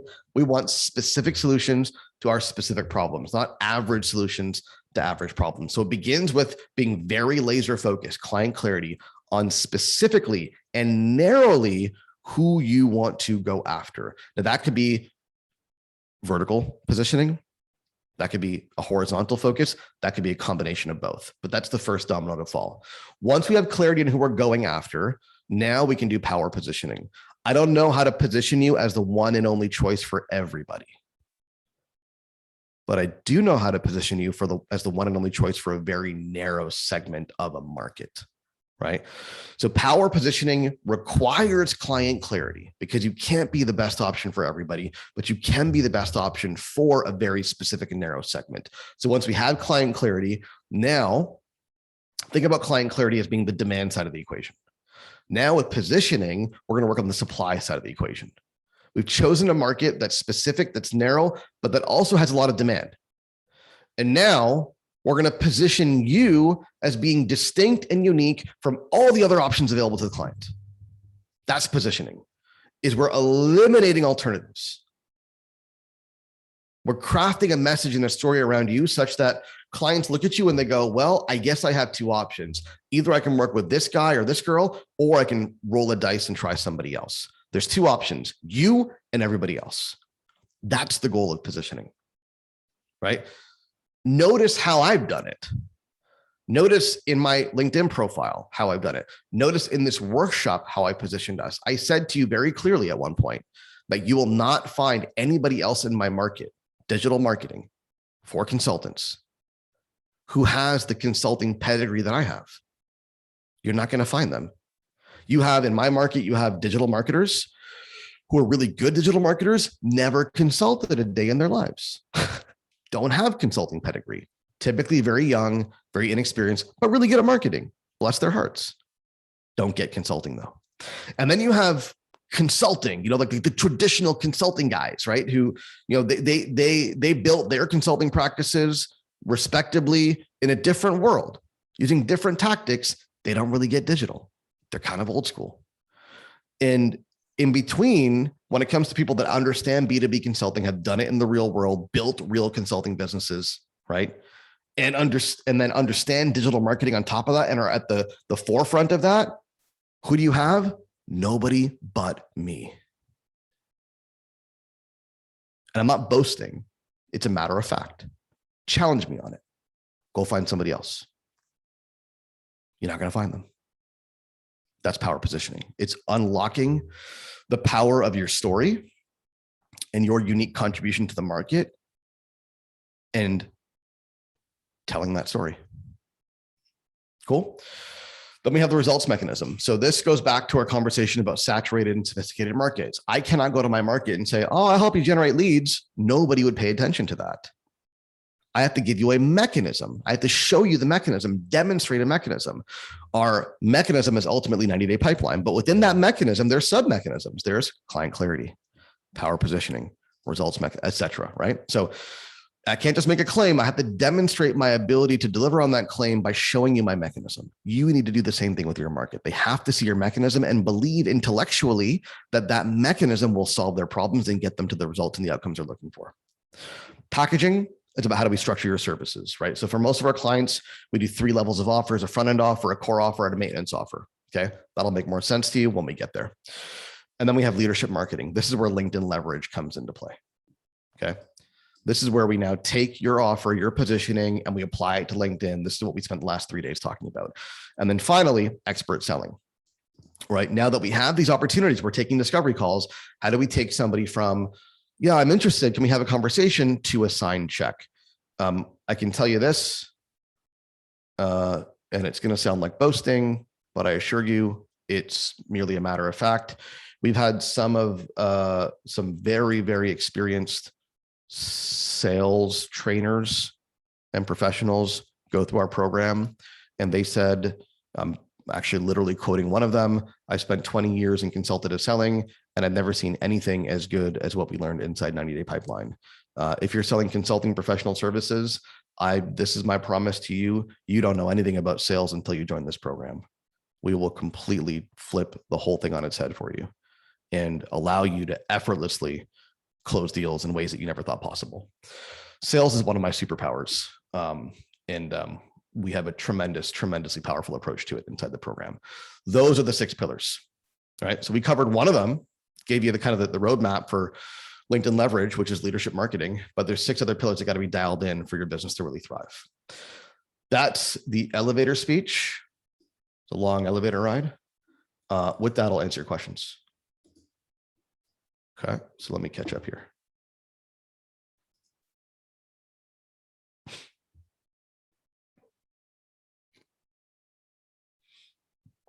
Okay, so questions.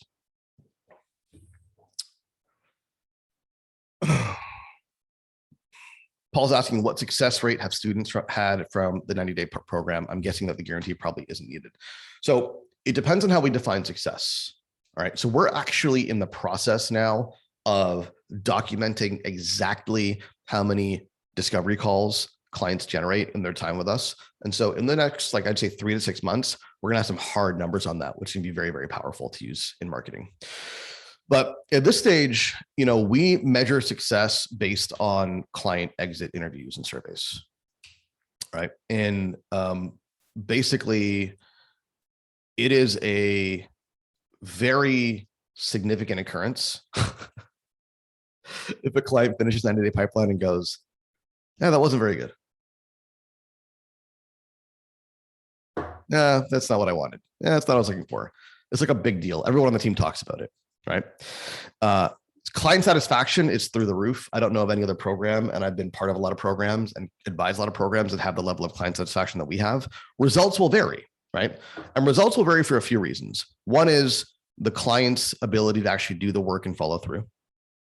Second is the client's priorities. So what happens very often is clients come in and they do the work and they get really, really busy and they get all these deals and all these projects and they fall off the wagon when it comes to marketing. That's not ideal. It's not what I want for you, but I also understand, right? I understand that you might come in, get really busy, sign a big deal, and then you get distracted. It happens all the time. So results are going to vary, satisfaction through the roof. At the end of the day, like, I'm not selling you some black box, right? That's the thing that I think is really important to understand is this is not a black box. I'm not like, because that happens in the market, by the way, right?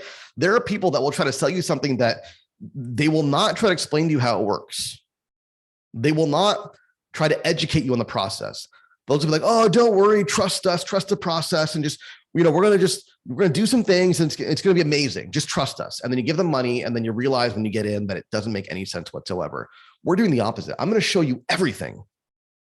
I'm going to show you exactly what we're going to do. And it's very logical. It's very methodical. I didn't make any of this stuff up, right? These are proven principles and tactics and strategies that we've applied to our market. And the thing that I'm more concerned about is, do you understand how this is going to work? Do you understand how getting client clarity ties into positioning, into your mechanism? And then we leverage that on LinkedIn. And we do understand how that works. If you do, then you know it's going to work. And if you don't, we train our sales team. If the client does not fundamentally believe that they're going to get results through this, we do not make them an offer. Like, that is a rule. If the client does not say, "Yes, I believe that this is going to work," you're not allowed to work with us. Plain and simple. Because we don't have time. Like, we get 500 applications per month and we choose 30. We don't have time to work with clients that don't believe it. Now, if you don't believe it yet, that's okay. Have the conversation with our team. We can try to get you to a place where you see it and you believe it. But if you don't, that's okay. We're not going to work together. Does that make sense? Ashfaq's asking, what does it look like to work longer than 90 days if required? So we have a mastermind program on the back end. So what we hear from people a lot is they jump into a 90-day pipeline, they get what they need, and it's amazing, but they also build these amazing relationships. And that's something that I haven't talked about, but I'm glad you asked the question. The caliber of the people inside 90-day pipeline is unlike anything I've ever seen. It's a fantastic community. It's a very high caliber group of professionals. Very sophisticated, very experienced. So what happens is that community becomes a really strong asset to each of the individuals in it. And they don't want to leave it, understandably so, right? So there's a mastermind on the back end 90-day pipeline that you'd have to be invited to. But if it's a good fit and you want to stick around and we want you to stick around, then you might get an invitation to join the mastermind. Cool. Others asking, do we work with a member of your team throughout the entire process? So good question. There's 2 levels of support inside the 90-day pipeline, okay? Everybody is going to get assigned a client success coach, okay? And the client success coach, kind of like an account manager, you can think of them as like a general physician. They're there to maintain the overall health of your journey. They're there to make sure that you're progressing, you are clear, you're not getting stuck, you're not getting tripped up, you're not falling down, that you are progressing and you're taking action and you're getting the help that you need, to getting the results we want you to get. That's their job, right? You're going to get a one-to-one client success coach who you will deal with one-on-one. And in addition to that, we have our expert coaches. These are the specialized experts, and they host office hours calls daily. So this is actually the call schedule down here, there's a daily call specialized on each particular topic. So there's a mindset call on Monday, outreach call on Tuesday, sales and optimization Wednesday, content Thursday, implementation Friday. These are specialized calls with subject matter experts where you can go get the very specific, tactical, strategic, applied advice that you're looking for, right? That you can implement. So there's the one-to-one success coach, and then there's the office hours calls with the expert coaches, 2 levels of support. By the way, I don't know any other program that does one-to-one coaching like ours.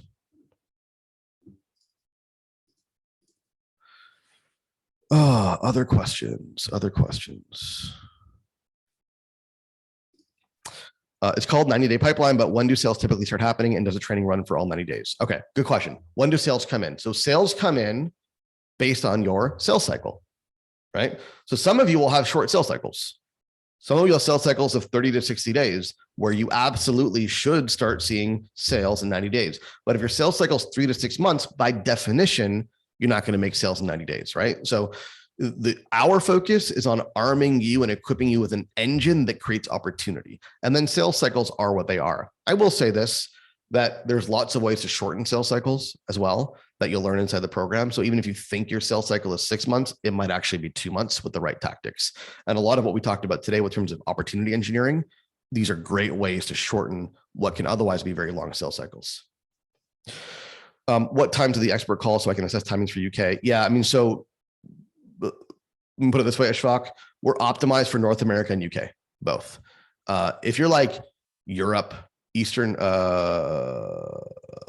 Europe, Asia, I mean, we have clients from there. It's a little bit trickier with time zones, but North America and UK is who the calls are optimized for. So the timing should work out just fine for you. All right.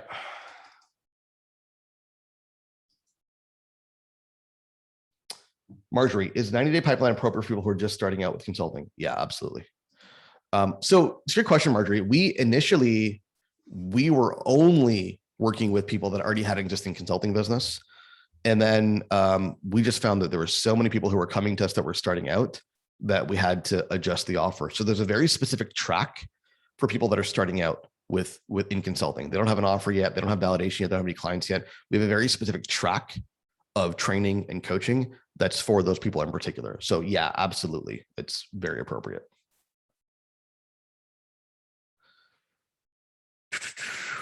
Did I miss anything, guys and girls? Oh, I see some more here. Sorry. I want to offer one-to-one. Joshua's asking, I want to offer one-to-one coaching, and I also need to run the business. Could 90-day pipeline help you understand how to scale the team? Maybe it starts with me doing everything, or how do I know when to hire or partner with somebody else?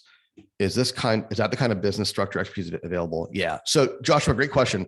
So, scaling your team is not something that we formally teach inside 90-day pipeline.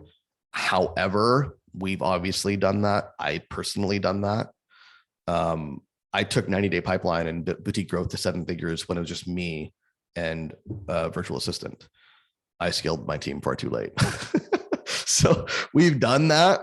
All of our coaches, by the way, have scaled teams, and a bunch of our clients have as well. So that's something that's not like, there's a module on scaling your team in 90DP, but we've solved that problem, as have our coaches, as have a lot of our clients. So there's a lot of resources and insight that's available to you. And that question is absolutely fair game when you get in. We're happy to address that with you.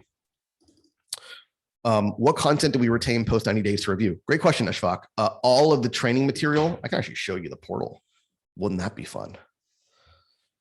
So here is the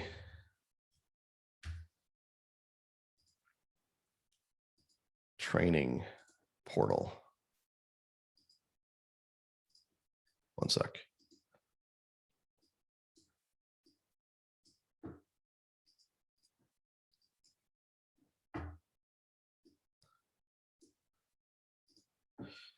So here's a portal. You can see all the pillars that we talked about earlier: client clarity, power positioning, leadership marketing, et cetera. They're here. So, and then these are our advanced programs. So each of these is chock full of material and videos and lessons and worksheets here that you're going to go through when you jump into the program. All of this training is lifetime access. So when you jump into 90-day pipeline, you get lifetime access to all of this, plus any additions in the future. So we've actually, in the last 6 months, made a ton of changes to our portal in the interest of making this very, very current and up to date and adding the latest tactics and strategies. And so if you join now, and then 12 months from now, there's some changes, you get lifetime access to all those changes. It's always yours. So training materials, lifetime access, is just the coaching component that's 90 days.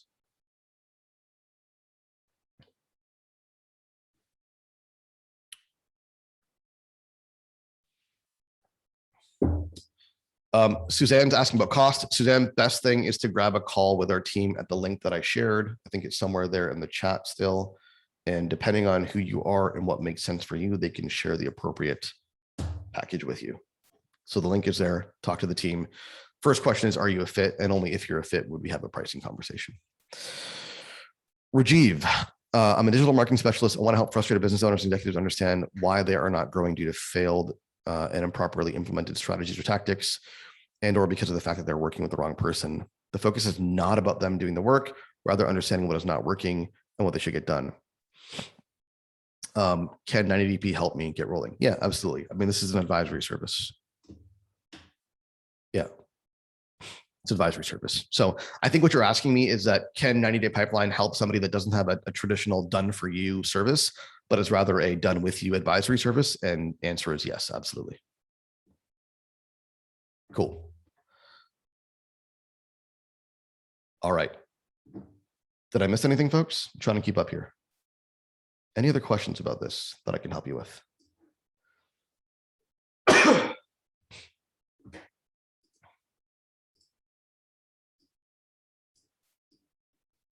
Awesome. So we will let you go with that. Again, if you haven't already done it, go ahead and grab a call with our team using the link that I shared in the chat. They can speak to you more specifically about your situation and give you their assessment on what's possible and whether it's a fit. And if it is, we're more than happy to bring you in and work with you. And again, if not, wish you all the best. Couple of other things here. If my main offer's in Spanish, can you still help? Have you served clients in the Spanish market? I don't. Yes. Oh, yeah. We've served clients in the Spanish market and the French market. So yeah, forgot about that. So short answer is yes. Obviously, all of our training is in English, right? There's nothing stopping you from taking everything that we teach you and applying that in your market in the Spanish language. Nothing whatsoever. So there's no issue, no real hindrance, no real disadvantage that you have. I mean, the only disadvantage is that when we review your content, we can't review it in Spanish, right? So what it'll require is that when you hop on with one of our coaches and you're showing them like a live workshop or something like that, you'll have to explain to them what it's saying in English, and then they can give you feedback. That's the only thing that's a little bit different. Otherwise, yeah, there's no issues whatsoever. Cool. Awesome. I'll take this last question from Joshua, and then I will definitely let you guys go this time. Joshua's asking regarding the new consultant track, will 90-day pipeline help me understand the consulting lifestyle? For example, I've only worked in a one-off capacity in the past. Looking at long-term clients with the contracts, I guess I have fear of commitment to my consulting business and not being sure what my later boundaries will need to be.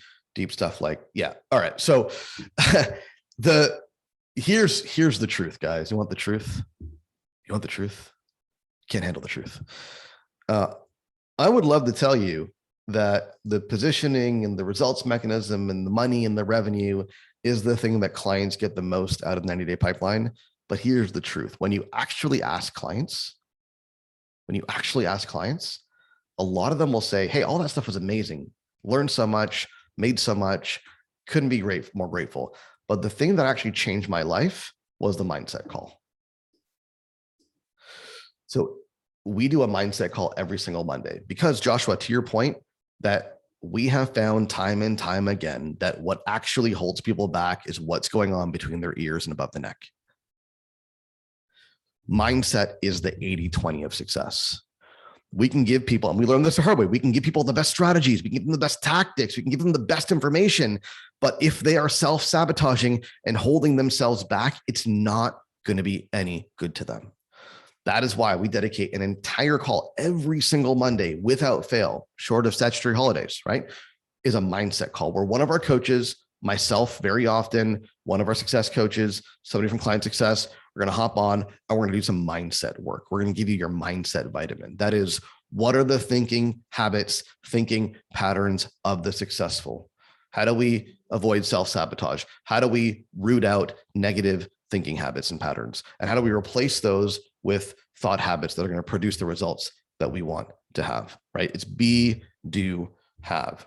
The mindset call is all about being. And in fact, I'll show you this in the portal. At this point, we're going on about almost 3.5 years of the 90-day pipeline. There's a whole library here of mindset lessons, most of which, at least as of 3 months ago, were done by me. So there's look at this. Literally probably 100 some odd sessions or more here of mindset material that's easily labeled and categorized based on whatever the issue is. And there's so much material here. When we've summarized that for you as a top 10, these are the top 10 listens that everybody needs to go through when they join the program. And some of my best work is in this material. But long story short, we're big believers in mindset as being a force multiplier. And we double down on that. Paul, mindset's a group call, but we do a lot of breakout rooms into small groups as well to make it very intimate for you.